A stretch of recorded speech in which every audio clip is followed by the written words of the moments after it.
aí, galera do Tendência, aula de Biologia com a professora Ana Lia para o terceiro ano e o conteúdo Filo dos Artrópodes, aula 3. Meus amores, nas aulas anteriores a gente estava falando das características gerais e das diferenças em relação à estrutura corporal de cada uma dos grupos dentro dos artrópodes. Agora a gente vai ver a anatomia e fisiologia de maneira geral desse grupo. Meus amores, vamos começar pelo sistema digestório. Assim como o grupo anterior, os dois últimos grupos, eles têm sistema digestório completo, ou seja, tem boca e ânus. A característica que aqui temos evolutiva a mais é a presença de glândulas anexas. Vamos pensar no caso do ser humano, sempre comparando. Nós temos nosso tubo digestório completo, seres humanos, porque começa na boca e termina no ânus, e o tubo digestório é por onde o alimento passa. Boca, faringe, esôfago, estômago, os dois intestinos. É esse o tubo digestório. Porém, nós temos órgãos anexos. Quem são os órgãos anexos? O pâncreas, que produz o suco pancreático, que é um líquido que vai até o tubo digestivo, ali no duodeno, e o fígado, que também produz a bile, que está armazenado na vesícula biliar, que também vai até o duodeno. Sem falar nas glândulas salivares, né? E as glândulas que produzem ali suco gástrico. Mas as glândulas salivares também produzem uma secreção que vai até o tubo digestivo. Agora, qual é o detalhe? Eles já vão ter essas glândulas acessórias que vão produzir enzimas que vão até o alimento. Digestão extracelular, pelo amor de Deus, desde a água viva a gente está aqui. Peças bucais específicas para manipular, triturar, mastigar, fazer tudo que tem que fazer com o alimento, tá? E esses insetos, por exemplo, a classe insecta tem uma diversidade de aparelho bucal. A gente vai ver. Sistema circulatório, detalhe, a gente já estudou os anelídeos que tinham um sistema circulatório top, né? Tinham vasos, circulação fechada, que significa que sangue só nos vasos, tinham corações, tinham pigmentos que carregavam oxigênio, aqui já não tem nada disso. Ó, que fogos, né? Não tem nada disso. Tem sistema circulatório? Tem, porém do tipo lacunar. O que significa? Que esse sangue ele extravasa e fica numa região, entendeu? É aberto, digamos assim.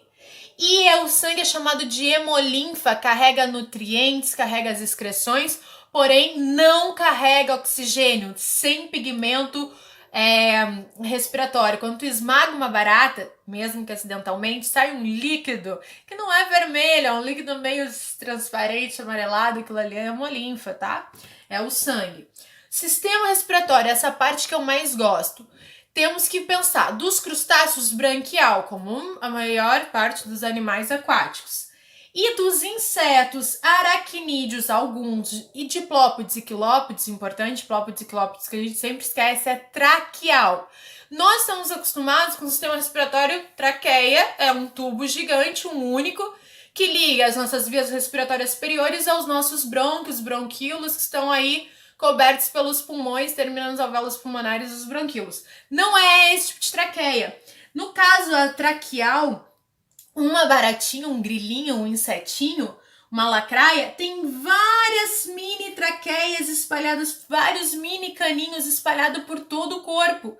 E essas traqueias, elas fazem trocas gasosas direto com o ar, né? Pegam oxigênio e jogam direto nos tecidos. Elas desembocam direto nos tecidos e já recolhem o gás carbônico. Então, o que acontece? Ela respira por toda a superfície corporal devido a essas traqueias. Quando a gente está passando inseticida no quarto para não ter mosquito, não ter pernilongo, a gente tem ali um animal, que seja um inseto, seja um aracnídeo, ele morre sufocado, porque as toxinas que tem naquele líquido ali entopem essas traqueias e aí levam diretamente para os tecidos esse veneno que vai matar os coitadinhos.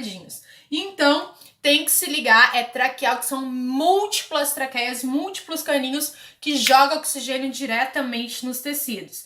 No caso dos aracnídeos, é filotraqueal, que é, se tu procurar aí a imagem no Google, que é uma traqueia que é um pouquinho mais circular e espiral, mas tem a mesma função, tirar o oxigênio, jogar direto nos tecidos, capturar o gás carbônico e tirar do corpo do animal. Outro detalhe, sistema excretor, cara, nunca vi vestibular gostar tanto de excreção de bicho. Temos diferenças aqui. Primeiro, mais comum e mais pedido dos insetos, diplópodes e quilópodes. Túbulos de Malpighi. O túbulo de Malpighi é essa estrutura que parece um polvo ou estrelar, que são estruturas ramificadas que vão capturar as excretas a partir desses braços ramificados, capturam as excretas dos tecidos, tá? Tem a reabsorção de água e sais minerais também. Por exemplo, se caso chegar muita água e sais minerais, volta a circular no corpo.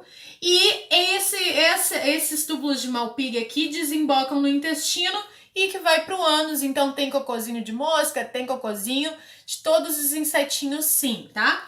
E outro detalhe, se eu estiver pensando no caso das aranhas, vão ser através da glândula coxal, dos aracnídeos, ou seja, terão algumas perninhas que vão ter essa glândula coxal que vai ter a função de capturar as excreções, jogar no intestino e do intestino ir para o ânus. A glândula coxal também tem esse formato estrelar aqui para capturar as excretas. E o mais interessante são as glândulas antenais ou glândulas verdes dos crustáceos, que vai ter a função de excreção também. Então, das anteninhas, das 4, 2 pelo menos fazem parte do sistema excretor. Interessante, né? Onde já se viu que tu ia pensar que pela antena do camarão sai o cocôzinho. Qual que é o outro detalhe, gente? Sistema nervoso. Aí tu para e bate uma palma. Bem feliz, porque esses animais são extremamente desenvolvidos, tá? Sensorialmente e também no seu sistema nervoso. Vamos pensar na diversidade. Pensa numa abelha. As abelhas, elas têm a capacidade de fazer uma divisão em castas, que a gente sabe que tem a operária, tem a rainha e tem o zangão. O zangão é o macho reprodutor, é essa a função dele. A rainha, a uma por colmeia, função reprodutora. Se eu mato a rainha, acaba-se todas, a colmeia é esvaziada, todas as abelhas morrem ao longo do tempo. E as operárias, que cada uma tem uma função. Por exemplo, as que coletam néctar para ser matéria-prima do mel, que vai estar lá com as operárias fazendo, né? Operárias com essa função específica de pegar a matéria-prima e transformar em mel.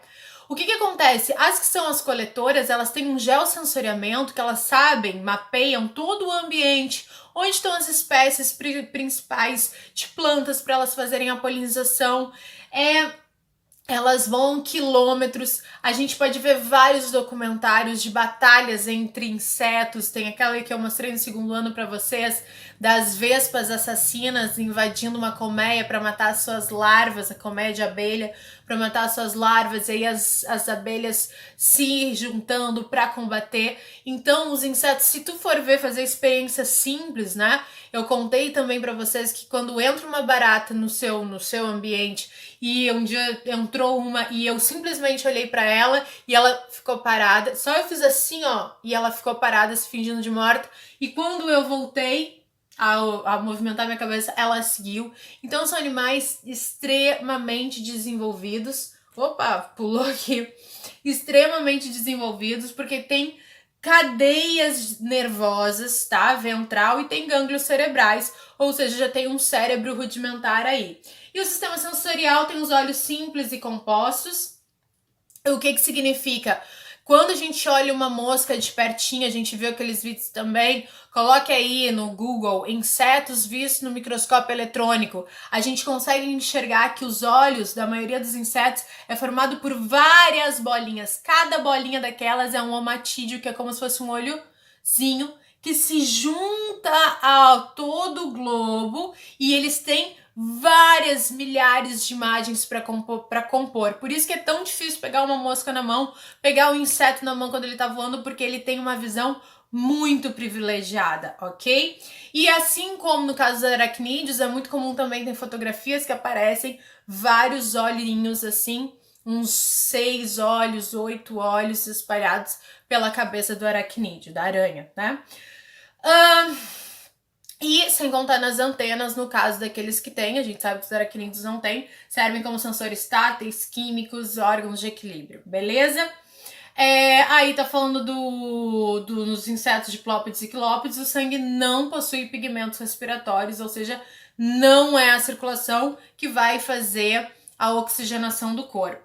E aí, gente, pra gente concluir o nosso grupo, a gente já vai falar de reprodução. Nós vimos lá no início que existem alguns que têm desenvolvimento direto e indireto, ou seja, passam pela fase larval e não passam. São espécies dioicas, ou seja, com sexos separados. Se tem fecundação externa, tem fecundação interna. Muitos deles têm fecundação interna, então sim, tem um pênis, isso vai fazer com que eles tenham uma característica, né? E aí, o que acontece? Aqueles tem os que estão ametábulos, hemimetábulos e holometábulos. Ametábulos são aquele que do ovo sai direto um mini adulto, que é o caso da traça do livro, né? Então, ele simplesmente cresce, faz equidise, troca o exoesqueleto, mas ele não sofre não sofre transformações anatômicas. São os ametábulos, sem metamorfose. Existem os hemimetábulos, que é o caso da barata, que é muito comum, que dentro do ovo sai uma ninfa que tu olha, é quase uma mini baratinha, muito parecida com a barata adulta, mas ela vai sofrer uma metamorfose mínima até que se transforme no adulto. É muito importante saber esse processo aqui, que é quando ela é uma ninfa, tá? Esse termo é importante. E os holo, que é todo, significa holometábulo, metamorfose completa, que de um ovo sai uma larva. E essa larva quase sempre, gente, ela é grande, ela é visível. E quase a maior parte dos insetos que são holometábulos, nem todos, mas por exemplo as borboletas, mariposas, todos os insetos que voam passam por essa fase aqui, e muitas vezes eles passam a maior parte de sua vida como larva ou como pupa e adquirem asas basicamente para reprodução. Então, a larva, por exemplo, quando você vê uma lagarta, essas taturanas que elas queimam, que são muito perigosas, sempre são larvas que vão se transformar em mariposas voadoras ou algum tipo de borboleta, tá? E as larvas, depois de larvas, passam pela fase de pulpa, importante esse termo também chamado de casulo, e essa pulpa, depois de um tempo, algumas borboletas passam anos em formato de pupa, adquirem as asas para viver uma semana, alguns dias para encontrar um reprodutor, uma macho encontrar uma fêmea e acasalarem e continuar o ciclo. Então eu sempre mostraria aquele videozinho, ano passado eu mostrei para vocês, quem assistiu o Nosso Planeta, se eu não me engano, o episódio de planícies, né, desertos e planícies, conta a historinha de uma espécie de borboleta que ela é resgatada pelas formigas, né, a sua larva resgatada pelas formigas, e quando chega as formigas levam a princípio para alimentar as suas larvas lá no formigueiro, e quando chega lá ela começa a produzir sinais químicos que confunde as formigas com o mesmo som que a rainha das formigas tem, e aí as formigas enganadas ficam alimentando essa larva até o ponto que ela vira pupa, e aí fica gigante. E aí, quando ela tá madura, ela abandona o formigueiro, sendo alimentada pelas formiguinhas. Então é uma coisa muito louca, tem vários e várias relações. A gente viu documentários sobre formigas, elas são animais extremamente desenvolvidos. A maioria das formigas, elas pegam os alimentos, levam pro formigueiro para alimentar as suas larvas, né? E também para alimentar o seu fungo. Muitas criam fungo dentro do formigueiro e se alimentam do fungo. Então, são relações extremamente curiosas, ok? E outro detalhe, quando a gente vê duas borboletas voando da mesma espécie, a gente para e deixa as borboletas passarem. Olha que lindo, porque elas provavelmente estão ali no encontro sexual, e como elas dependem muito do meio ambiente, tanto para alimentação quanto quando elas são lagartas, quanto para ter um espaço preservado, uma árvore que não seja derrubada ou nem queimada, para suas pupas se desenvolverem, para finalmente depois de anos se transformarem em borboletas e encontrar um ser da mesma espécie. Então elas são marcadores ecológicos. Locais com muitas borboletas é um lugar bastante preservado e, portanto, por isso que a gente vê tão poucas borboletas, né? Aí então os aparelhos bucais que a gente comentou, né? Dependendo principalmente dos insetos, né? Vai ter o sugador, como é o caso de mosca e borboleta, que suga os alimentos, né? O picador sucador, que é aquele que machuca na picada do mosquito, né? O mastigador triturador é o caso dos animais que são aí a nuvem de gafanhoto. Será que vai cair artrópodes? Pois essa nuvem de gafanhoto, que são mastigadores que devoram lavouras mais que vacas, que não sei quantos rebanhos de vaca, né? E destroem plantações inteiras. Boa pedida para cair no vestibular.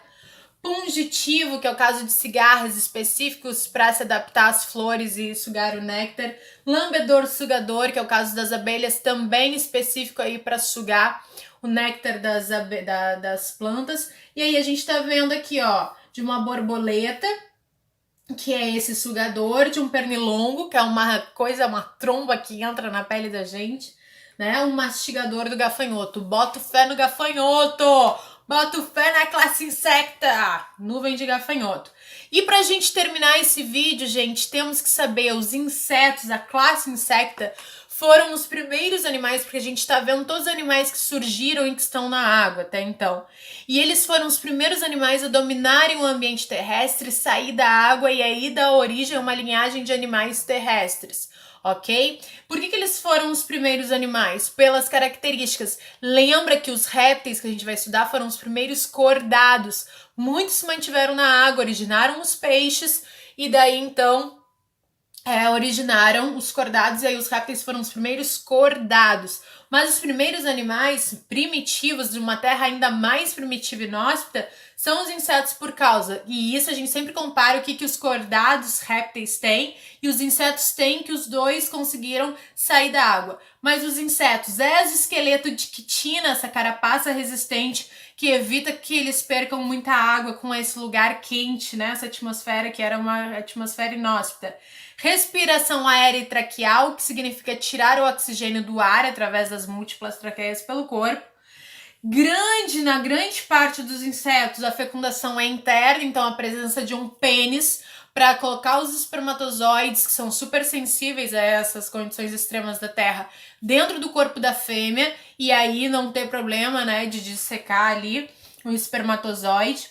E a excreção de ácido úrico, também é o caso dos répteis, é uma excreção que ela não precisa ser dissolvida em água, então ela não é tóxica e ela não precisa ser dissolvida em água, então para ele eliminar essas excreções celulares, ele não precisa necessariamente perder água. Então isso foi com que foram as características. Lembrando que os répteis também têm a pele córnea, super queratinizada, né? Tem pênis, tem ácido úrico como excreção e tem fecundação interna. E aí a gente tem a diferença entre quilópodes e diplópodes. Os diplópodes é o piolho de cobra, a capacidade de se enrolar, são vegetarianos, sem glândulas de veneno, cada anel tem 4 patas. Os quilópodes não se enrolam, têm movimentos sinuosos, né? Tem glândulas de veneno, tem que se tomar muito cuidado com eles. Em cada anel tem um par de patas. Basicamente é isso. E vamos que vamos, acabamos aí o próximo grupo molusco. Beijo, tchau, que já ficou gigante.